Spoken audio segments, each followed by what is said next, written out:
Hello students, how are you all? Hope so all of you are fine and happy. Welcome to my YouTube channel, Biology in Seconds. Today we will discuss the adverb part 1. Let's start.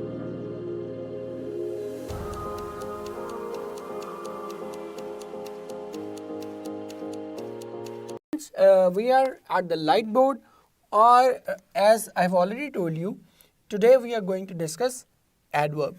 Adverb, again, it's a very important, very significant part of speech, and though it looks very simple, but we can make plenty of errors using adverb.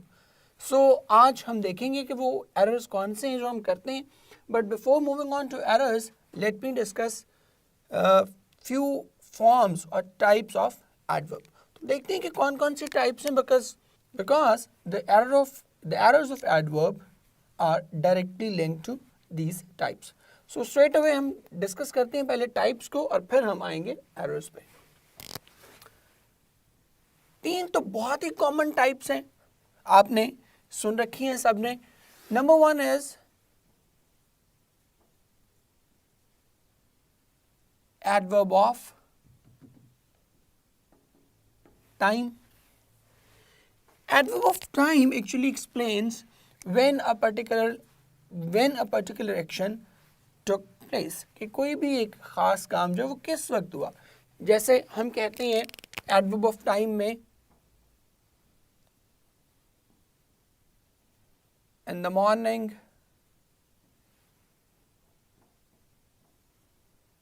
in the evening,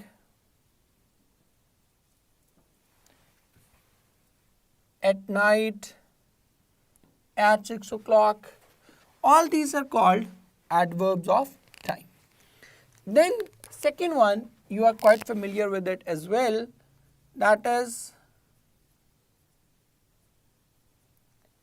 adverb of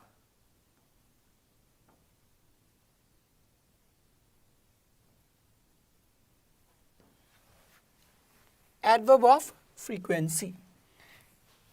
Adverb of frequency क्या होता है? ये बताता है हमें कि कोई action कितनी वक्फे के बाद हो रहा है. That is called adverb of frequency. Frequency of action basically हमें बताता है. जैसे हम कहें monthly, yearly, etc. और भी हो सकते हैं, जैसे once a week, twice a week. आगे चल के हम ये हैं बेसिकली एडवर्ब ऑफ फ्रीक्वेंसी ही है, बट इनको थोड़ा हम डिफरेंट नाम देते हैं, वो देखेंगे आगे चल के. At the third place we have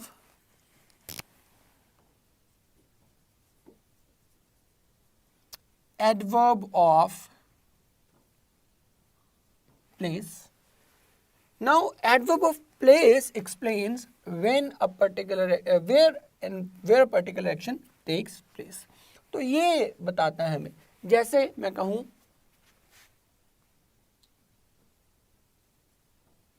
in the garden,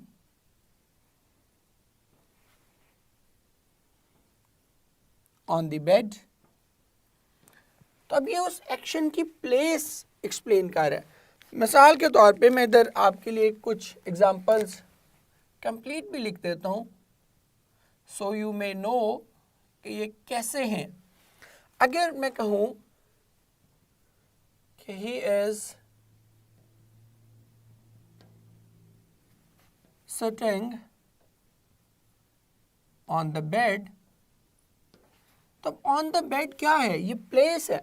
explain कर रहा है कि where this action of sitting is taking place. ये कहाँ हो रहा है? ये बेड पे. इन द सेम वे मैं कहूँ he is strolling on the pavement. Strolling कहते हैं घूमना फिरना, टहलना, मूव करना. तो अब ये ऑन द पेवमेंट जो है ये क्या कर रहा है? इट एक्सप्लेन्स कि ये जो स्ट्रॉलिंग है ये कहाँ हो रही है? ये फुटपाथ पे हो रही है. तो this is what we mean by adverb of place. Then the next thing is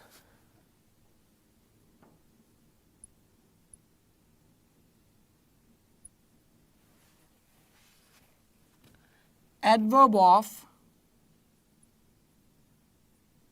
manner.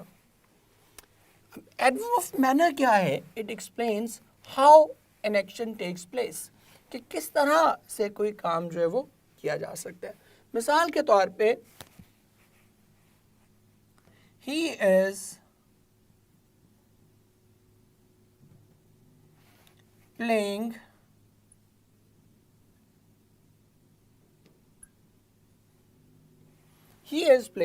aggressively, कि वो क्या है, वो बड़ी जारहाना अंदाज में क्रिकेट खेल रहा है. और ज़रूरी नहीं है कि वो मतलब सिंगल वर्ड ly पे ही ख़त्म हो, वो डिफरेंट तरह से भी आप कर सकते हो. जैसे he is doing this job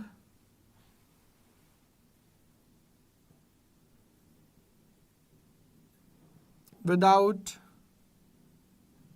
much conviction. अब यहाँ पर जो without much conviction है, that is the adverb of manner, because it is telling us, इसके end पे ly नहीं आ रहा, but because ये हमें बता रहा है कि ये कोई काम किस तरह से हो रहा है, उसका स्टाइल क्या है, उसका अंदाज क्या है, तो that is why it is called adverb of manner. Commonly हम जो करते हैं, हम कहते हैं slowly, quickly,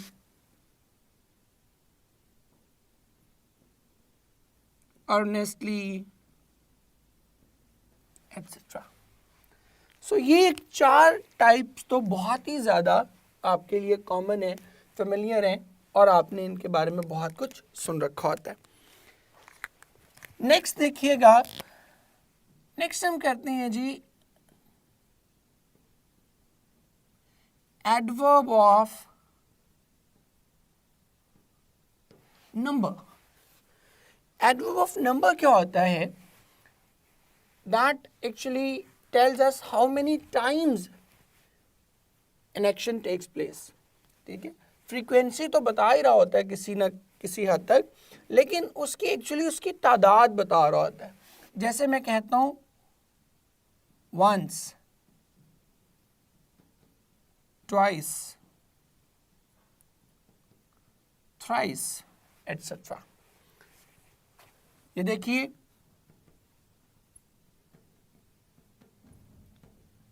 he visits his parents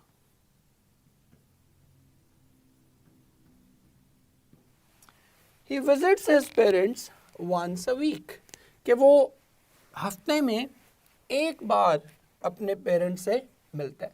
so this is telling the number, कि कोई एक्शन कितनी बार रिपीट हुआ है. Frequency was different thing. Frequency था कि कितने वक्फे से रिपीट हो रहा है, वो फ्रीक्वेंसी है. डेली, वीकली मीन्स हर हफ्ते के बाद एक बार वो एक्शन रिपीट हो रहा है. यहाँ पर ये हम बात करें कि वो एक्शन कितनी बार रिपीट हुआ एक ही टाइम पीरियड के दौरान, एक ही स्पैन के दौरान. नेक्स्ट इसमें जो इम्पॉर्टेंट है that is adverb of degree और इंटेंसिटी. एडवर्ब ऑफ डिग्री और इंटेंसिटी क्या होते हैं? जैसे हम कहते हैं completely, fully,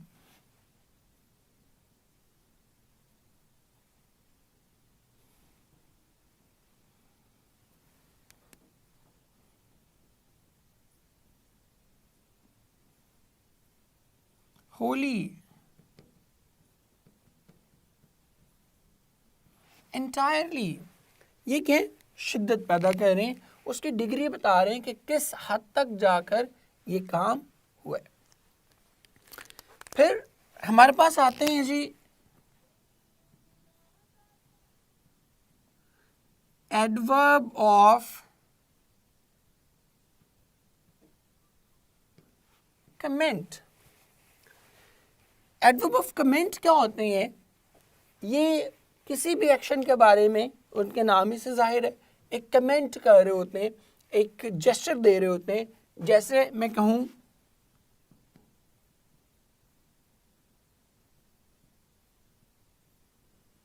फॉर्चुनेटली,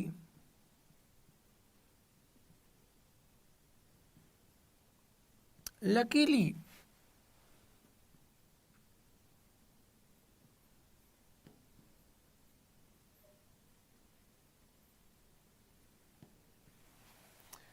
अनफॉर्चुनेटली. तो ये क्या है? ये सारे एडवर्ब ऑफ कमेंट है. अब एडवर्ब ऑफ कमेंट क्यों नहीं कहते हैं? बिकॉज ये उस एक्शन के बारे में आपकी फीलिंग एक्सप्रेस कर रहे हैं. मसलन मैं कहूँ fortunately his body did not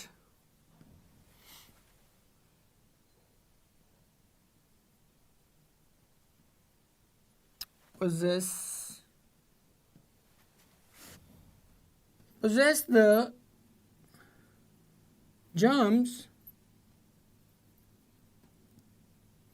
of this disease.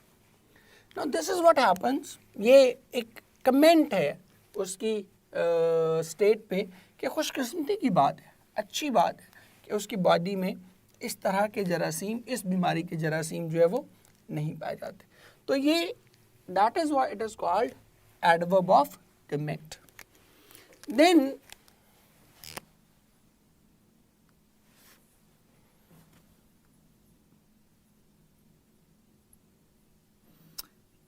Adverb of reason, ये सबसे ज़्यादा इम्पॉर्टेंट है.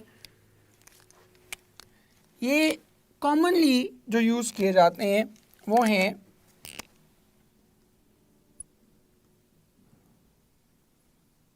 बिकॉज,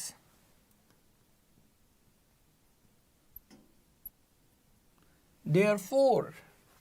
ये दो सबसे ज़्यादा कॉमनली इस्तेमाल होने वाले आपके एडवर्ब्स हैं as far as adverb of reason is concern. फिर हम बात करते हैं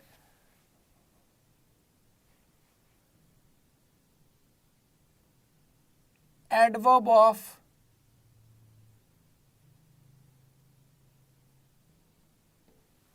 कंजंक्शन. ये बेसिकली दो चीज़ों को कनेक्ट कर रहे होते हैं. They work as a conjunction. और ये कौन से होते हैं?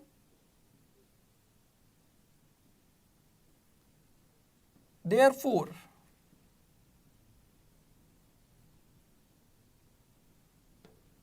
Resultantly,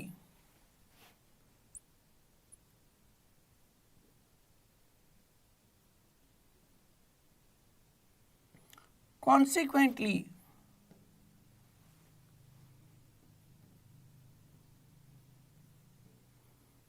as a result of. ये सारे के सारे जो हैं ये क्या कहलाते हैं? They are called adverbs of conjunction. The next one is adverb of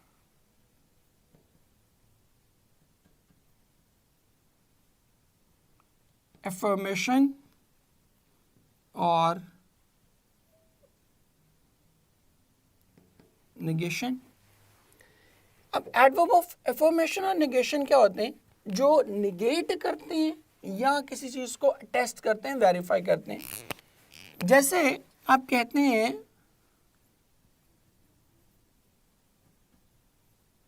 certainly, surely,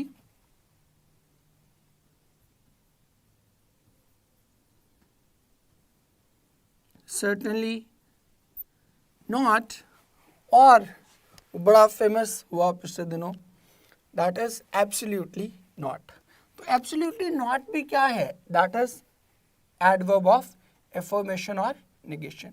अब यहाँ से आप बच्चों को, मेजॉरिटी बच्चों को याद रहेगा, जस्ट आपकी मेमोरी के लिए है, आपने इस बात पे इवेलुएट नहीं करने लग जाना मेरी पॉलिटिकल प्रेफरेंसेस को। सो ये एडवर्ब ऑफ एफर्मेशन और निगेशन है, इसको आप इस तरह से देख सकते हैं। And the last one is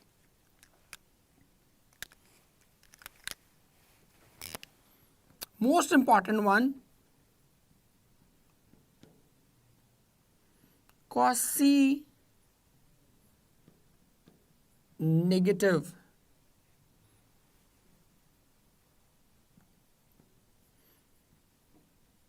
adverbs। अब ये quasi negative adverbs क्या होते हैं? quasi का मतलब होता है actually semi, half, half negative, almost negative कहते हैं इनको। ये कौन से वाले हैं? Scarcely, बेयरली,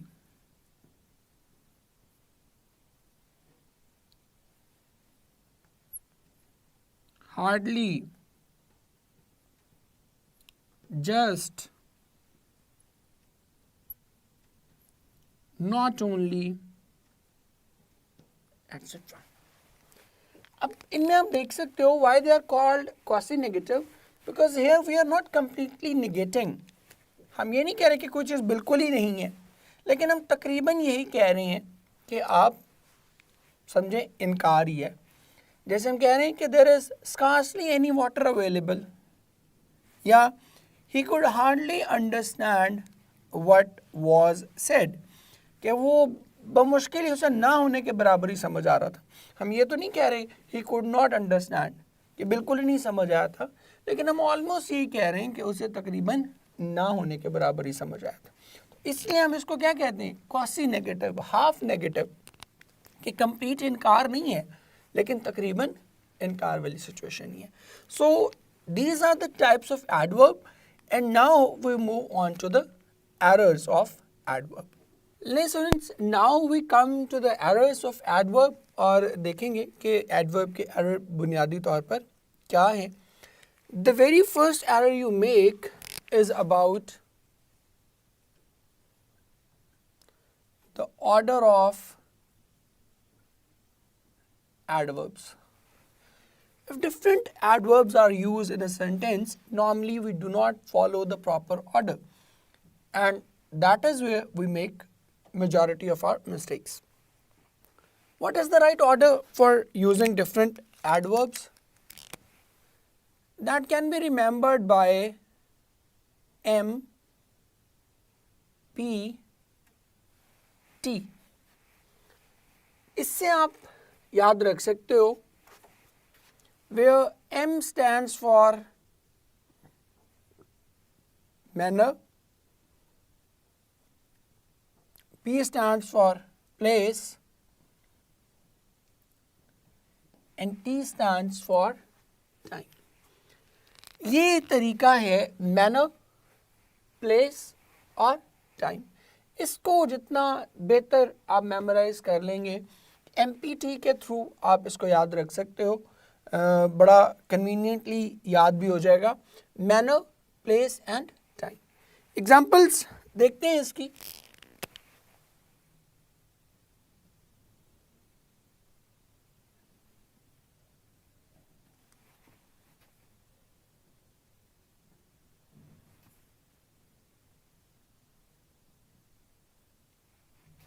He works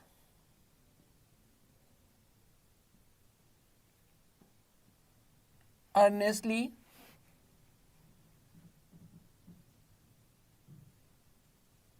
from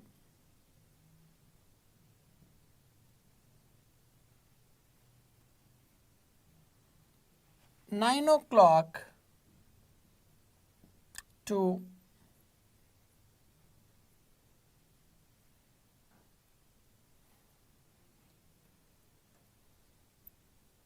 6 o'clock in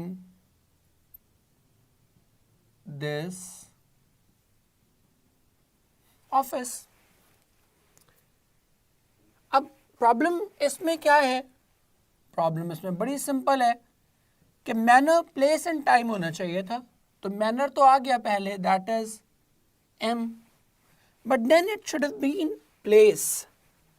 लेकिन प्लेस की बजाय यहाँ पर हम क्या यूज़ कर रहे हैं? यहाँ पर हम यूज़ कर रहे हैं पहले time. So this will be an incorrect option, and the right option will be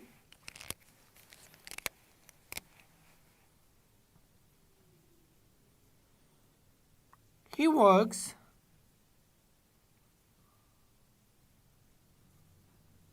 earnestly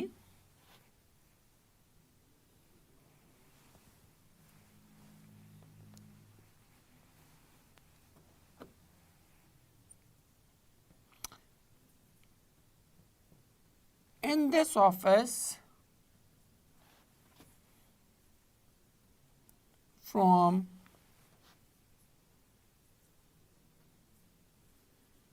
9 o'clock to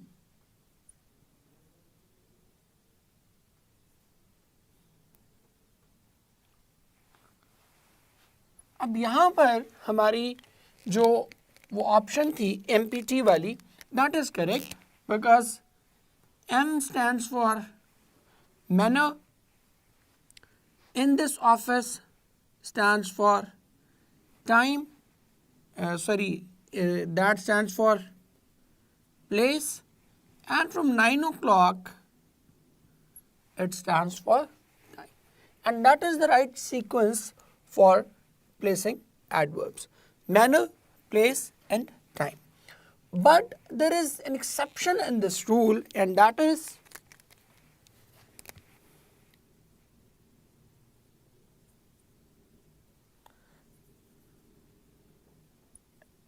in case of travel adverbs,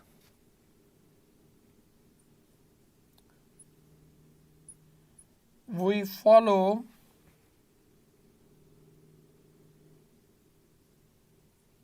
place,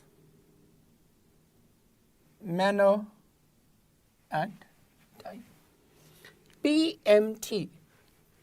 And here P stands for obviously place, M stands for manner and T stands for time. Now why this happens? बड़ी obvious सी reason है. जब आप travel adverbs की बात कर रहे हैं तो फिर ज़रूरी चीज़ ये है कि सबसे पहले आप कहाँ जा रहे हैं ये पता होना चाहिए. फिर अगली बात है कि कैसे जा रहे हैं और किस वक्त जा रहे हैं, ये बात की बात नहीं है. The core thing, the basic thing is your destination, कि आप ट्रैवल कहाँ करना चाह रहे हैं वो क्लियर होगा तो फिर आगे की सारी बात क्लियर होगी. जैसे मैं कहूँ आपसे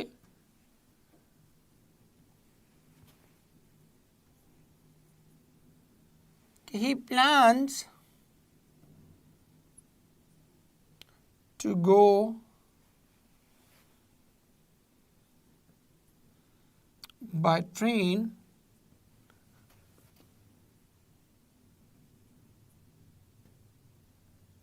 to Karachi next year. अब यहाँ पे प्रॉब्लम है because by train that is manner, to Karachi is place and this one is time. अब नॉर्मल सर्कमस्टांसेस में तो ये ठीक होता, MPT ही हम फॉलो करते, but now we are talking about travelling, movement. तो जब मूवमेंट की बात करेंगे, टू गो की बात करेंगे, तो फिर हम क्या करेंगे? राइट ऑप्शन क्या होगी? ही plans to go to Karachi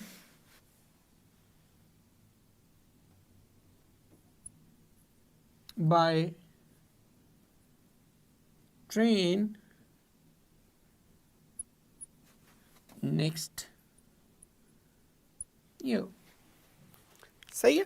तो कराची डेस्टिनेशन पहले आएगी, that is actually your place, फिर आएगी ट्रेन, मैनर, और एंड पे हम क्या यूज़ करेंगे, टाइम। सो ये थोड़ी सी वेरिएंस है कि अगर ट्रैवल एडवर्ब्स नहीं होंगे तो फिर हम यूज़ करेंगे MPT, मैनर प्लेस टाइम, और अगर ट्रैवल एडवर्ब्स होंगे तो फिर हम यूज़ करेंगे प्लेस, मैनर एंड टाइम। सो ये इसको ध्यान से देख लीजिएगा। अब आगे बढ़ते हैं हम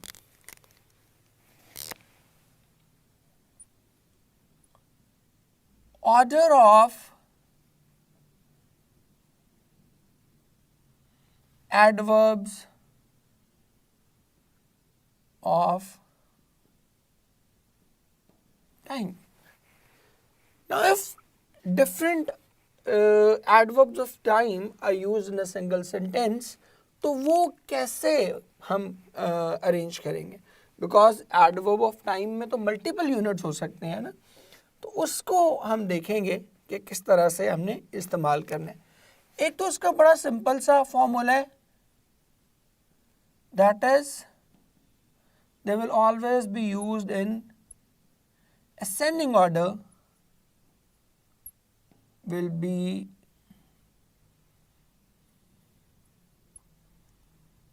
followed for their placement. उनकी प्लेसमेंट कैसे होगी? सबसे पहले छोटा यूनिट, फिर बड़ा यूनिट, उसके बाद उससे बड़ा, और the list will go on. एक उसके लिए भी आप एक निमोनिक यूज करेंगे, दैट इज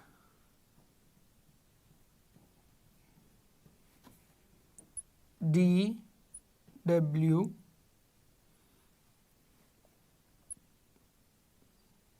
DY। आप इसको कैसे याद रख सकते हैं?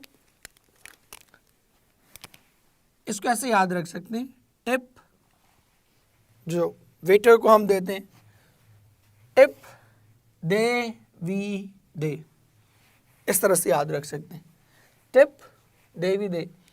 जैसे हम कहते हैं खाना खा लिया, कंजूस किसी दोस्त ने खाना खिलाया और वेटर उसको खड़ा देख रहा है कि भाई अब ये कुछ टिप देगा, और वो बिल्कुल उसको सुनी अनसुनी उसकी बात कर रहा है, तो वो दिल में सोच रहा होता है tip they we they.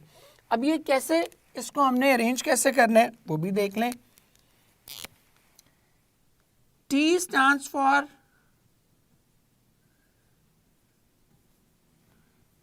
time of clock, P stands for TI, बल्कि स्टैंड करता है इसके लिए, TI stands for time of clock, and then P stands for part of the day. Part of the day क्या होते हैं?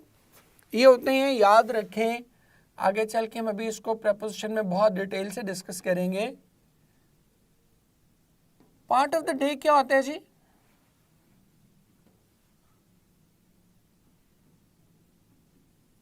Morning, evening, ये time of the day नहीं है, ये पार्ट ऑफ द डे है। And why they are called part of the day? Because आप देखो, सुबह जब सूरज निकलता है उस वक्त से लेकर 12 बजे तक हम क्या कह रहे होते हैं? मॉर्निंग ही समझ रहे होते हैं ना। आप सब ने अपनी स्कूल लाइफ में जब आप जाते हैं तो सुबह 12 बजे तक जितनी भी क्लासेस हो रही होती हैं तो टीचर एंटर होता है तो आप बड़े तरन्नुम से करते हैं, गुड मॉर्निंग टीचर, करते हैं ना। तो वो गुड मॉर्निंग टीचर कब तक आप कह रहे होते हैं? जब तक 12 नहीं बज, सुबह से लेकर 12 बजे। तो एक टाइम ऑफ द डे तो ना हुआ, वो क्या हुआ? वो पार्ट ऑफ द डे है। तो इसको एक नज़र आपने देख लेना है कि ये पार्ट ऑफ द डे है, मॉर्निंग, इवनिंग, ये सारे। देन फिर आ जाएगा जनाब आपका नेक्स्ट, आ जाएगा डे, जैसे मंडे, ट्यूसडे, ये वाले। फिर आ जाएगा W stands for week, and the next D stands for date of the month, and last one stands for year. So in this particular arrangement you can remember it, tip day we day. और अगर दूसरी तरह से याद करना चाहते हैं तो असेंडिंग ऑर्डर भी एक तरीका है कि याद रख लें। असेंडिंग ऑर्डर क्या होता है? छोटे से बड़ा। अब यहाँ भी देख लें, बिल्कुल वही तरतीब है। सबसे छोटा स्पेसिफिक यूनिट क्या है? Time of the day, 8 o'clock, 10 o'clock। उसके बाद नेक्स्ट क्या है जी? Part of the day, morning evening. फिर मॉर्निंग इवनिंग से बड़ी चीज़ क्या है? डे। डे से अगली चीज़ क्या है? बड़ा यूनिट क्या है? वीक। वीक से बड़ा यूनिट मंथ, और मंथ से बड़ा यूनिट ईयर, और इसी तरह फिर डेकेड और सेंचुरी और बाकी सारी मिलेनियम इसी तरह चलता रहेगा। So this is how you should apply the order of adverbs as far as the adverbs of time are concern. Example भी देखते हैं इसकी।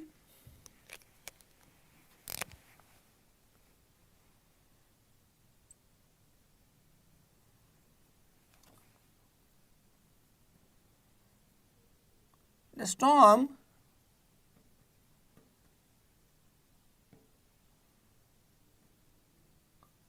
hit the coast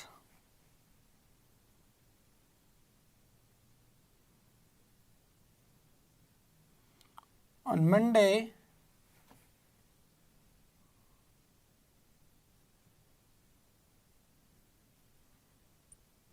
(5 PM). अब इसमें प्रॉब्लम क्या है? 5 PM स्मॉलर यूनिट है और मंडे क्या है? ये बिगर यूनिट है। तो इसलिए ये ऑप्शन हमारी option alpha that will be incorrect. Correct option क्या होगी? द स्टॉर्म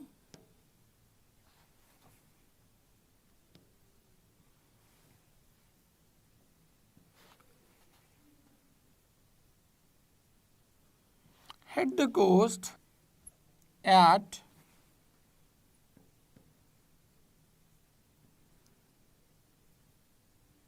5 PM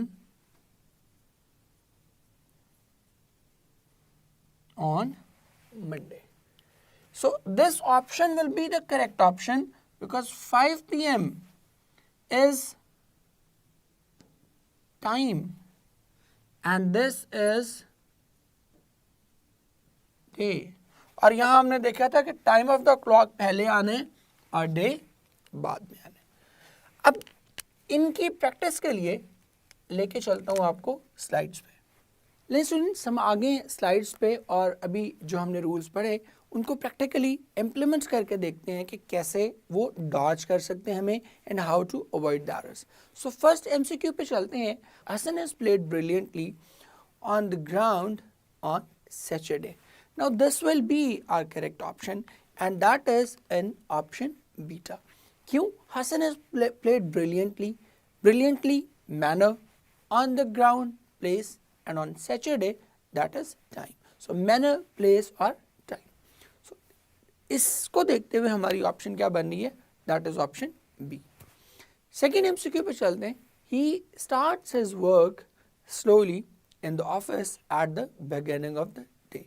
यही पैटर्न हमने करना है। Manner, place and then time. Slowly in his office और टाइम क्या है? At the beginning of the day. So इस पैटर्न को अगर आप देखोगे तो right option is option Charlie.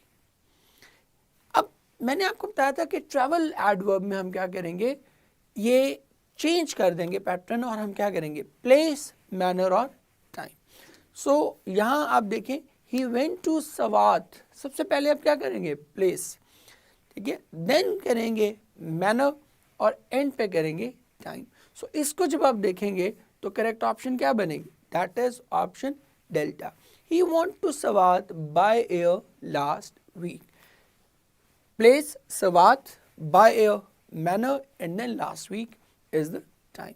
तो place, manner and time and therefore our option is option delta. Laura आपके ये MCQ जो है ये बुनियादी तौर पे आपके स्पॉट द एरर के MCQ है ट्रैवल एडवर्ब्स के। Laura stumbled through the settlement crying. She dashed blindly onto the porch. अब यहाँ पर प्रॉब्लम क्या है? She dashed blindly. Dash movement से रिलेटेड है, ठीक है? तो मूवमेंट से रिलेटेड है तो आप क्या करेंगे? blindly बाद में आएगा, पहले क्या आएगा? place. She dashed onto the porch blindly. So our correct option is option Charlie. Next देखिएगा, we'll go back maybe next year or the year after or the year after that to town, he said. अब to town जो है that is actually the place, तो इसको हम पहले लेके आएंगे. We'll go back to the town maybe next year or the year after that. तो इस तरह जो to town है, जो place है, वो क्या आएगी पहले और time क्या आएगा end पे. So our right option will be option delta. अच्छा, अब यहाँ आप में से बहुत सारे बच्चों का क्वेश्चन हो सकता है कि सर ऑप्शन बीटा क्यों नहीं आ सकती? इसलिए नहीं आ सकती कि ऑप्शन बीटा और चार्ली दोनों रिप्लेस होंगी तो फिर सेंटेंस करेक्ट होगा ना. हम दो ऑप्शन तो रिप्लेस नहीं कर सकते. We need that one option कि अगर उसको हम ठीक कर लें तो हमारे पूरे का पूरा सेंटेंस सही हो जाएगा. तो वो ऑप्शन कौन सी है? That is delta. इसको अगर हम सही प्लेस कर दें, will go back to the town may be next year, ठीक है? तो जब आप नेक्स्ट ईयर करोगे तो ऑटोमेटिकली बाकी सारा सेंटेंस एक सिर्फ प्लेसमेंट ठीक करने से सारा सेंटेंस सही हो जाएगा. So our right option in this MCQ will be option delta. Next हमने किया था कि अगर एडवर्ब ऑफ टाइम ही के आ जाएं, बहुत सारे एडवर्ब्स आ जाएं, तो फिर उनकी प्लेसमेंट कैसे करनी है जो असेंडिंग ऑर्डर में हमने करनी थी, उस हवाले से एमसीक्यू देखें. एक A tornado hit the coast at 5 o'clock in the morning of Thursday, March 22, 2013. अब यहाँ पर देखिए ऑलमोस्ट सारे ही आपके ऑप्शंस आई हुई हैं, but the right option is option delta. Why? Because 5 o'clock पहले आएगा, फिर क्या आएगा? इन द मॉर्निंग, फिर क्या आएगा? थर्सडे, फिर क्या आएगा? डेट, एंड देन लास्ट पे क्या आएगी? 2013. That is your year. और इसी वजह से हमारी करेक्ट ऑप्शन क्या बनी है? अब ये ऑर्डर सिर्फ ऑप्शन डेल्टा में अवेलेबल है. That is why our correct option is option delta. और कुछ एमसीक्यूज करते हैं इसी हवाले से. She worked in a hospital from 8 AM to 5 PM for 2 days every week. अब यहाँ पर हमारी करेक्ट ऑप्शन क्या बन रही है? अगेन हमारी करेक्ट ऑप्शन है ऑप्शन डेल्टा. वजह क्या है? बिकॉज पहले आएगा she worked in a hospital. अब ये बड़ी इंपॉर्टेंट चीज़ है कि सबसे पहले आपने क्या करना है? एडवर्ब ऑफ प्लेस सही करनी है, क्योंकि एडवर्ब ऑफ प्लेस सही नहीं होगा तो फिर बाकी चीज़ें भी ऑटोमेटिकली इनकरेक्ट हो जाएंगी. अब नॉर्मली इस तरह के एमसीक्यू में आप क्या करते हो? सबसे पहले आप एडवर्ब ऑफ टाइम को ठीक करना शुरू कर देते हो, उसको ऑर्डर. लेकिन अगर एडवर्ब ऑफ टाइम पहले आ जाएगा तो फिर तो प्रॉब्लम ही सारी गड़बड़ मच जाएगी ना. तो इसलिए आपने सबसे पहले ये देखना है कि वो बेसिक रूल आपने याद रखना है. Manner, place and time. Time आना है प्लेस के बाद, तो सबसे पहले क्या आएगा? She worked in a hospital. बाकी की चीज़ें हम बाद में ठीक करेंगे. 8 AM to 5 PM क्या है? That is the time of the clock. Then 2 days, फिर डे आएगा और फिर वीक आएगा और एंड पे फिर क्या आएगा? ईयर आएगा. तो ये इस तरह से सेंडिंग ऑर्डर में चलेगा, बट पहले आपने क्या यूज करना है? प्लेस. नेक्स्ट देखिएगा. A black leather pocket book containing 500 shillings and some business papers was lost on the road between 9 and 10 in the morning. अब यहाँ भी वही प्रॉब्लम है. आप अगर देखते हो ऑप्शन बीटा, तो उसमें भी बिल्कुल चीज़ें टाइम तो बिल्कुल ठीक अरेंज हुआ हुआ है, लेकिन उसमें क्या आ रहा है? ऑन द रोड एंड पे आ रहा है, प्लेस एंड पे आ रही है. So that is an incorrect option, because place को क्या आना है? It must be placed before the adverb of time. So हमारी करेक्ट ऑप्शन क्या बनेगी? That is option Charlie. Next देखिएगा. I get up at 6 o'clock in the morning होना चाहिए ना. I get up at 6 o'clock in the morning. This should be the right option. But यहाँ पर आप देख रहे हो कि क्या आ रहा है? I get up in the morning at 6 o'clock. तो at 6 o'clock is the incorrect placement ठीक है, इसको क्या होना चाहिए, इसको पहले होना चाहिए, और you can say option alpha is the incorrect option because ये पहले आ रही है। अगर इस तरह की कोई चीज़ आएगी तो याद रखें जो पहले गलती आ रही है that should be the error, because देखिए एट 6 o'clock तो अपनी जगह मौजूद है, प्लेस जंप तो किसने की, इन द मॉर्निंग ने, तो हमारी ऑप्शन बीटा नहीं होगी बल्कि क्या होगी, the right option will be option alpha. I remember when there was hard frost for the whole winter term that lasted for 7 weeks. अब यहाँ पे वीक्स पहले और टर्म जो है वो क्या है, बाद में आना चाहिए। वजह उसकी क्या है कि वीक जो है वो स्मॉलर यूनिट है और टर्म जो है वो बिगर यूनिट है, तो इसलिए हमारी करेक्ट ऑप्शन क्या होगी, दैट इज ऑप्शन अल्फा। लीजिए अब हम चलते हैं दोबारा लाइट बोर्ड पे और बाकी का अपना लेक्चर उसको कंप्लीट करते हैं। ले मेरे बच्चों एक बार फिर नहीं ये लेक्चर नंबर 13 है, पहले मैंने लेक्चर 12 तो नहीं बोल दिया, अच्छा 12 ये लेक्चर नंबर 13 है सर, उसका तीसरा चंक हम रिकॉर्ड करने जा रहे हैं। टेक्निकली तो दूसरा है क्योंकि पहले चंक में कोई ब्रेक नहीं थी, पर उसको देख लीजिएगा। ले स्टूडेंट्स एक बार फिर से हम लाइट बोर्ड पे हैं and now we are discussing the placement of different adverbs. ये बड़ा इंपॉर्टेंट फैक्टर होता है कि कौन सा एडवर्ब एक्चुअली कहाँ प्लेस होना है। तो 3 कैटेगरीज में उसको हम बेसिकली डिवाइड करते हैं, एक फोर्थ भी आपके लिए मैंने बना दी है। कुछ एडवर्ब्स वो हैं that will always be placed before verb, ठीक है, उन्हें हम जनरली तकरीबन आप कह लें कि ओवरवेलमिंगली केसेस ऐसे होंगे कि जिसमें हम उन्हें वर्ब से पहले प्लेस करेंगे। कुछ वो हैं जिन्हें वर्ब के बाद प्लेस किया जाएगा, कुछ वो हैं जो पहले भी प्लेस हो सकती हैं और बाद में भी हो सकते हैं, सो इट डजेंट मैटर। उनके मामले में हमें कोई बहुत ज़्यादा परेशान होने की ज़रूरत नहीं है। एंड द लास्ट वन वो एडवर्ब जो बुनियादी तौर पे हेल्पिंग वर्ब और मेन वर्ब के मिड में इस्तेमाल होते हैं। इसमें एक चीज़ याद रखें कि मैंने क्वासी नेगेटिव एडवर्ब अभी तक ऐड नहीं किए, इसलिए कि उनका हम सेपरेटली एक चंक आपको अलग से करवा दूंगा, अलग इंडिपेंडेंटली उनको डिस्कस कर लूँगा, बिकॉज उनके एक ही एडवर्ब में 3 डिफरेंट सिनेरियोज आ जाते हैं। सो वो हम देख लेंगे कि किस तरह से हमने उनको डिस्कस करना है। सो पहले उन एडवर्ब्स पे चलते हैं जो हम वर्ब से पहले यूज़ करते हैं। इसके लिए निमोनिक मैंने आपके लिए बना दिया,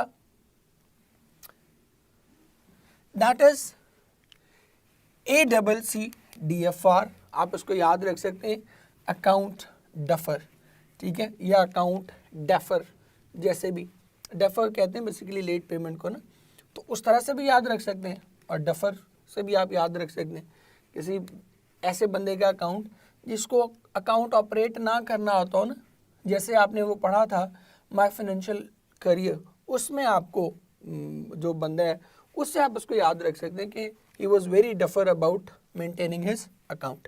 तो account ACC duffer कैसे है जी ये? A stands for adverb of affirmation, जैसे हम ये देख रहे हैं, then C stands for adverb of comment, the next C stands for adverb of conjunction, D stands for adverb of degree, F stands for adverb of frequency. But there are only limited adverbs of frequency that can be used before verb. और वो किस type के हैं? वो हैं often, always, ever, never, never ever, ये सारे जो हैं ये क्या होंगे, verb से पहले इस्तेमाल होंगे।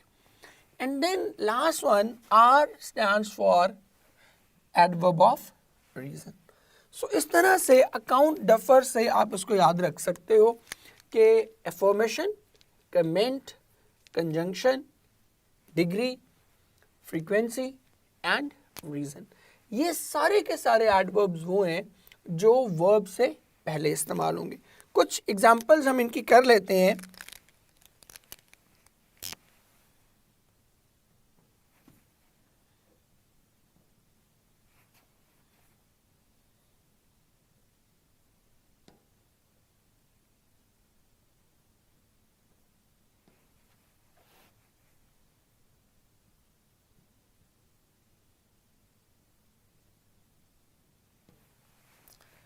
cinema,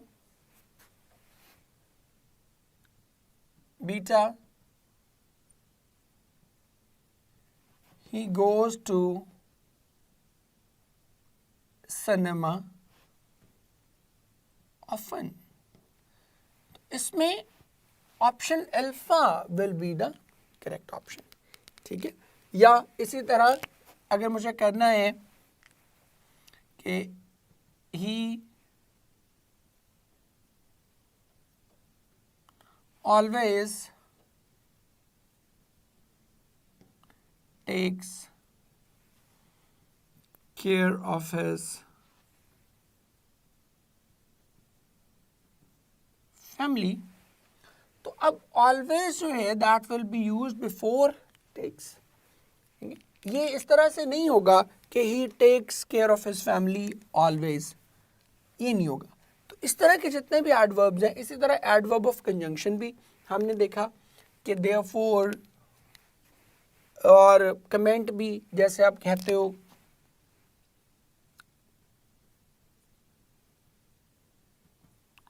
luckily I had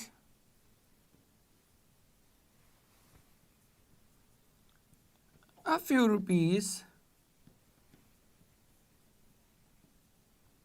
to help him।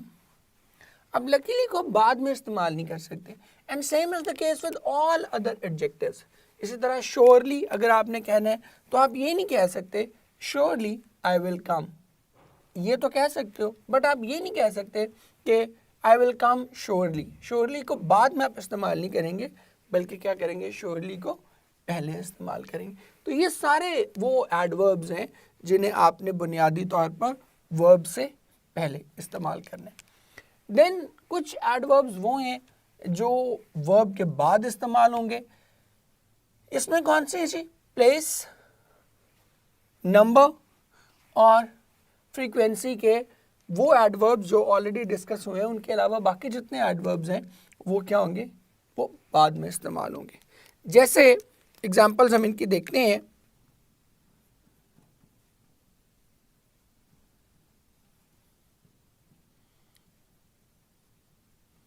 He goes to school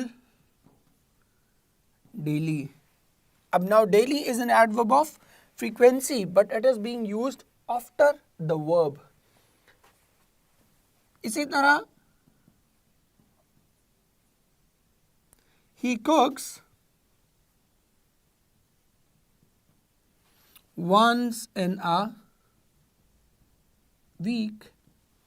Once in a week it is an adverb of number, तो ये भी क्या आ रहा है, ये भी verb के बाद में इस्तेमाल हो रहा है।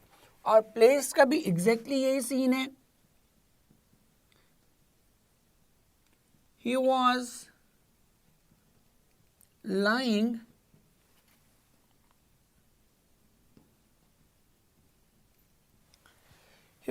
in the bed. अब in the bed, that is explaining lying, and it is being used after the verb. So इनके बारे में आपने मोहतात रहना है, be very careful about them, because these verbs will be used after the verb. And then there are some that can be used before or after, it doesn't matter. तो इसलिए इनमें हमें कोई बहुत ज़्यादा परेशान होने की ज़रूरत भी नहीं है, पहले भी आ सकते हैं और बाद में भी आ सकते हैं। जैसे हम कहते हैं टाइम, तो आप टाइम नॉर्मली तो बाद में इस्तेमाल कर रहे होते हो, लेकिन पहले भी इस्तेमाल हो सकता है। जैसे आपकी बुक की लाइन है, कहते हैं इन the morning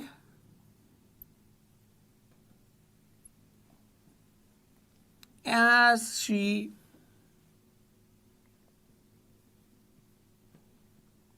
left her apartment, she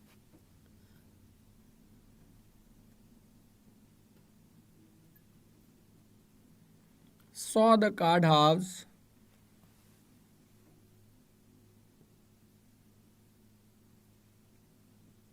on the table. तो इन द मॉर्निंग क्या है, it is defining when did she leave, तो उसको क्वालिफाई कर रहा है, लेकिन ये उसके बाद इस्तेमाल नहीं हुआ, उससे पहले इस्तेमाल हुआ। बाद में भी इस्तेमाल हो सकता है, जैसे मैं कहूँ she goes to office early in the morning, तो बाद में भी इस्तेमाल हो गया, तो इसमें एरर नहीं आएगा, इसमें आपको लिहाजा परेशान होने की ज़रूरत भी नहीं है। And then the last one is adverb of degree. If it is being used with an helping verb, तो ये फिर हेल्पिंग वर्ब और मेन वर्ब के सेंटर में आएगा। जैसे मैं कहूँ he was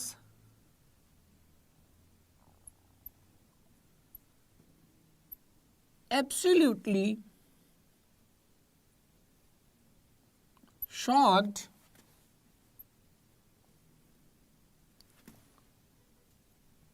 to see me there, कि वो मुझे वहाँ देखकर बहुत ही हैरान रह गया। Now absolutely is an adverb of degree, और ये कहाँ इस्तेमाल हो रहा है, was और shocked, मेन वर्ब और हेल्पिंग वर्ब के सेंटर में। So this is how we place all these adverbs. अब इन सब की एग्जांपल्स के लिए let's go to the slides और जाके एमसीक्यूज प्रैक्टिस करते हैं। लेकिन स्टूडेंट्स एक बार फिर से हम आ गए स्लाइड्स पे, और इस बार हम बात कर रहे हैं कि डिफरेंट एडवर्ब्स जो हैं उनको प्लेस कैसे करने हैं।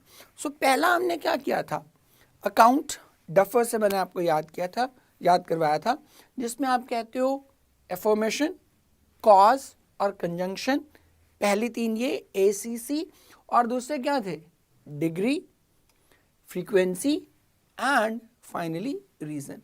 तो इसके अकॉर्डिंगली हम देखते हैं कि किस तरह से हम MCQ अटेम्प्ट कर रहे हैं। पहले MCQ देखें, the Chinese may have introduced the smile policy but the occidental certainly launch the warm hug. अब लॉन्च सर्टनली नहीं आएगा, because certainly is qualifying launched, तो वो उससे पहले लगेगा, उसके बाद नहीं लगेगा, because all these adverbs will be placed before verb. So our right option will be option delta. Next देखिएगा, एडवर्ब ऑफ कमेंट भी मैंने आपसे कहा था कि वो पहले आएगा। सो देखिएगा, surely and not without reason, whoever was within sight or hearing, and there always seemed someone would at once rush at me and seize me. तो यहाँ भी क्या आएगा, surely क्या आएगा, it will be at the start of the sentence, and our right option will be option delta. Next देखिएगा, luckily there was half a walnut cake with pink icing in the cupboard. अब यहाँ भी luckily क्या आएगा, it will be at the start. So our correct option will be option Charlie. अब एक question आपका इसमें ये हो सकता है कि सर लकीली तो ऑप्शन डेल्टा में भी आ रहा है, ठीक है, बट डेल्टा में अगर आप देखें तो हाफ अ वॉलनट केक होना चाहिए, हाफ वॉलनट केक नहीं होता, हाफ अ वॉलनट केक होगा। तो चूंकि वहाँ पर आर्टिकल के एरर है, इसलिए हम उसको कंसिडर नहीं करेंगे, and our right option will be option Charlie. Next देखिएगा, however his mind was providentially not injured.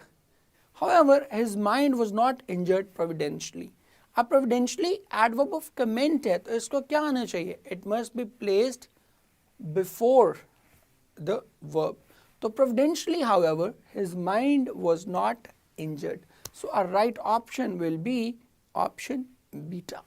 Then हमने कहा था frequency DFR, तो उसके MCQ भी हम देख लें। One of those picture children often reproduced in advertising leaflets or photographer sections of Sunday's papers. अब यहाँ भी often reproduced, often is used before reproduced. So our right option here will be option beta. Next slide देखते हैं अपनी, और जैसे मैंने आपको बताया कि adverb of frequency और place और number ये बाद में इस्तेमाल होते हैं। नंबर और प्लेस तो डेफिनेटली बाद में इस्तेमाल होते हैं। फ्रीक्वेंसी वाले जो एडवर्ब्स हैं उनमें हम कुछ सिलेक्टिव एडवर्ब्स हमने डिस्कस किए जो पहले इस्तेमाल होते थे and the remaining one will be used after the verb. So उन एडवर्ब्स को देखते हैं कि वो कौन कौन से हैं। फर्स्ट एमसीक्यू पर चलते हैं। 2 persons threw him in the sea and as he was about to be drowned pulled him back to the boat। अब यहाँ पे देख लें दोनों जगह आपने क्या करना है, threw him in the sea, in the sea भी adverb of place है और back to the boat भी place ही का adverb है। सो ये दोनों उसके बाद इस्तेमाल होंगे और इस सीक्वेंस को आप देखते हो तो our right option is option beta. Next, had you been blessed with a daughter, you would understand why I repeated the same chapter twice। अब यहाँ भी twice क्या आ रहा है, repeated के बाद आ रहा है। तो number जो मैंने बताया adverb of number that will always be used after the verb। Next देखिएगा, sometimes unconsciously he repeated the same chapter twice in the same part of the prayer। So our right option क्या होगी, that is option alpha। Repeated the same chapter twice। Adverb क्या आना है, adverb of number that will be used after the verb। Second MCQ भी देख लें। The crowd of official visitors to Peking performing a quasi pilgrimage is now more numerous than the battalions of traders who go twice yearly to the traditional Canton fair। अब यहाँ भी देखें go twice yearly। Twice yearly is the adverb of number that is being used after go and our right option is option delta। Next देखिएगा, 1,000 million liters of water are delivered daily to the district। पहले manner आना है फिर place आना है। So our right option will be option delta। Next देखिएगा, पहले और बाद में जो हमने कहा कि manner और time that can be used before और आफ्टर, तो इसमें कोई हमें प्रॉब्लम ही नहीं है, एरर्स भी नहीं आते। सो इसके हम एमसीक्यूज करने की ज़रूरत भी नहीं है। लास्ट पे चलते हैं, जो मैंने कहा कि अगर adverb of degree helping verb के साथ इस्तेमाल होगा तो वो हेल्पिंग वर्ब और मेन वर्ब के मिड में आएगा।